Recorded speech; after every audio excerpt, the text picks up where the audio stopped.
एक 32 साला शख्स अपनी 19 साला बहन का कातिल बन गया। और कातिल वो इसलिए बना कि उसकी बहन ने या उसके बाप ने उसकी बहन के लिए कुछ पैसे बचा के रखे थे उसकी शादी के लिए। यानी कि पैसा वजह बन गया कि एक 32 साला शख्स, एक भाई, अपनी 19 साला बहन का कातिल बन गया। नाज़रीन, ये वाक़या इस वक्त पूरे हिंदुस्तान में बड़े पैमाने पे चर्चा कर रहा है। इस पे पूरे हिंदुस्तान के अफराद, पूरे हिंदुस्तान के जो सियासी व समाजी कारकुन हैं वो इससे बात कर रहे हैं कि ये वाक़यात आए दिन हिंदुस्तान के अंदर बड़े पैमाने पे पेश क्यों आ रहे हैं। चूँकि एक शख्स जिसका नाम राम निषाद बताया जा रहा है, ये शख्स अपनी 19 साला बहन का कत्ल करता है, उसका गला घोंटता है एक कपड़े से, उसके बाद उसके हाथ पैर तोड़ के उसे बोरी में डाल देता है। उसके बाद उसे यूपी के गोरखपुर से दूर 70 किलोमीटर एक जगह खुशीनगर आती है, वहाँ पे ले जाके उसे उस बोरी के समेत ज़मीन के अंदर गाड़ देता है। हालांकि रास्ते में राम निषाद को पुलिस ने ज़रूर पकड़ा था। राम निषाद से कहा गया था कि इस बोरी में क्या है। उसने कहा कि इस बोरी के अंदर गेहूँ है और वो एक गेहूँ दूर खुशीनगर लेके जा रहा है। लेकिन उसकी बोरी में उसकी मरी हुई बहन थी। जब राम निषाद वापस आया, वो घर आया, लेकिन उसकी बहन नीलम घर नहीं आई। उसके घर वालों ने ये समझा कि शायद नीलम जो है वो छठ पूजा के लिए चली गई है। लेकिन जब छठ पूजा ख़त्म हुई और नीलम घर नहीं लौटी, उसका फ़ोन लगातार स्विच ऑफ आ रहा था, तो उसके घर वाले घबरा गए। उसके घर वालों ने पास में पड़ोस में नीलम के बारे में पूछताछ करना शुरू कर दी। पड़ोसियों ने कहा कि नीलम का भाई राम निषाद एक बोरी लेके कहीं चला गया था उसी दिन जिस दिन नीलम गायब हो गई। नीलम के घर वाले घबरा गए। नीलम के घर वालों ने पुलिस स्टेशन में एक कंप्लेंट फाइल कर दी और उसके बाद राम निषाद को गिरफ्तार कर लिया गया। पहले राम निषाद ने साफ तौर पे इस बात से इनकार कर दिया कि उसे किसी भी तरह की इन्फॉर्मेशन उसकी बहन नीलम के बारे में है। लेकिन पुलिस ने जब उसकी तफ्तीश की तो तफ्तीश के दौरान राम निषाद ने इकरार जुर्म कर दिया। सीसीटीवी फुटेज में भी राम निषाद वही बोरी लेके जा रहा था जिस बोरी के बारे में आसपास के पड़ोसी ने कहा कि राम निषाद उस दिन जा रहा था। 70 किलोमीटर दूर खुशीनगर में एक गन्ने के खेत में नीलम की डेड बॉडी मिल गई। नीलम की डेड बॉडी कहीं ना कहीं अब डिकम्पोज होना शुरू हो कर दिया था, यानी कि वो बॉडी अब खस्ता होना शुरू हो गई थी। नीलम के आखिरी रसूमात अंजाम दिए गए और राम निषाद को गिरफ्तार कर लिया गया। उसे अपने बहन के कत्ल के केस में गिरफ्तार कर लिया गया।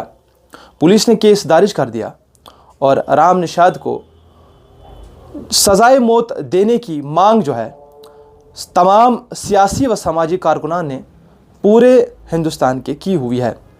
पता चला कि राम निषाद ने अपनी बहन का कत्ल इसलिए किया क्योंकि उसके बाप ने, जिसका नाम चिंटू निषाद है, उसने अपनी बेटी की शादी के लिए 6 लाख रुपया रखे हुए थे ताकि वो अपनी बेटी की शादी कर पाए।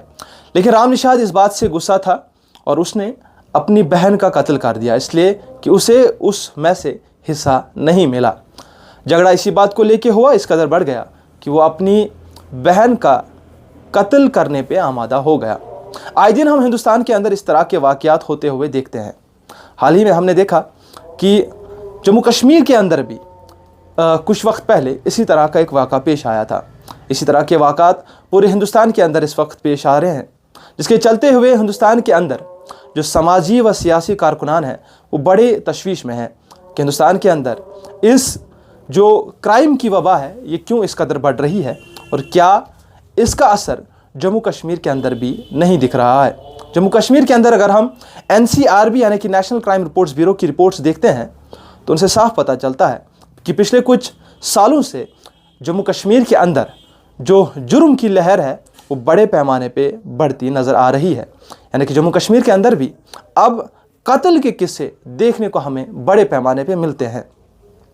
हमारे बुज़ुर्ग ये कहते थे कि अगर कभी आसमान में लाल नज़र आता था, यानी कि जब कभी किसी तरह की बादलों में वो सुर्खी नज़र आती थी तो हमारे बुज़ुर्ग कहते थे कि कहीं दुनिया के किसी कोने में कत्ल हुआ है।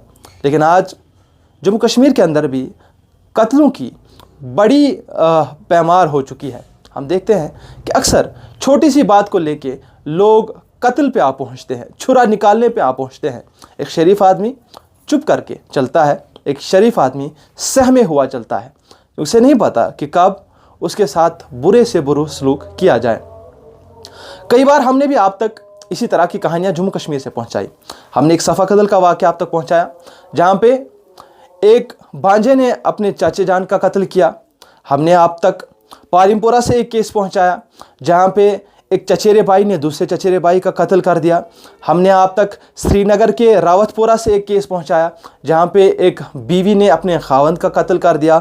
हमने आप तक सोपोर से एक केस पहुंचाया, जहां पे एक बेटे ने अपनी मां का कत्ल कर दिया। ये सारे केसेस के बारे में हमने रिपोर्टाज की है। हमने ग्राउंड ज़ीरो पे इन सारे केसेस का तज्जिया किया है और समझ ये आया कि जम्मू कश्मीर के अंदर भी इस वक्त ये जुर्म की वबा जो है वो बड़े पैमाने पे बढ़ रही है। हमने पिछले साल 3 दिन के एक छोटे से गैप में 6 कत्ल होते हुए देखे और आज भी इस कदर चीज़ें होती हैं। पिछले कुछ दिन पहले ही राजबाग के अंदर कुछ नौजवानों को गिरफ़्तार कर लिया गया। छोटी सी बात को लेकर उन्होंने छुरे से दूसरे नौजवान के ऊपर कत्ल कर दिया। इस तरह से हमने अनंतनाग के खिरम इलाके से भी आप तक एक वाक़या पहुंचाया था, जहां पे एक 19 साला बच्चे का कत्ल किया गया था। इसी तरह के वाक़यात अब जम्मू कश्मीर के अंदर भी बड़े पैमाने पे होना शुरू हो चुका है। इसीलिए जम्मू कश्मीर की जो सिविल सोसाइटी के मम्बरान हैं, जम्मू कश्मीर के अंदर वो अफराद जो सोच रखते हैं, समझ रखते हैं, उनकी ये ज़िम्मेदारी आयद होती है को इस हवाले से कहीं ना कहीं पेशकदमी ज़रूर करें, क्योंकि ये वाक़यात इस वक्त दूर तो ज़रूर हो रहे हैं और हमारे घरों के अंदर भी ज़रूर हो रहे हैं, हमारे कश्मीर के अंदर भी हो रहे हैं। आप ये चीज़ लेके ना समझें कि किसी और के घर में हो रही हैं तो आपका इसके साथ क्या वास्ता। क्योंकि आखिर में राहत इंदौरी का एक शेर याद आता है, वो कहते हैं कि लगेगी आग तो जलेंगे आएंगे सभी घर इसमें, यहाँ पे मेरा ही मकान थोड़ी है। तो जब आग लगती है तो तमाम तर घर जो है उसकी जद में आते हैं। इसी एक मैसेज के साथ आपसे अलविदा चाहूँगा। मैं अबरार मुत्तू हूँ, नॉर्थ वेस्ट मीडिया सर्विस के लिए श्रीनगर से।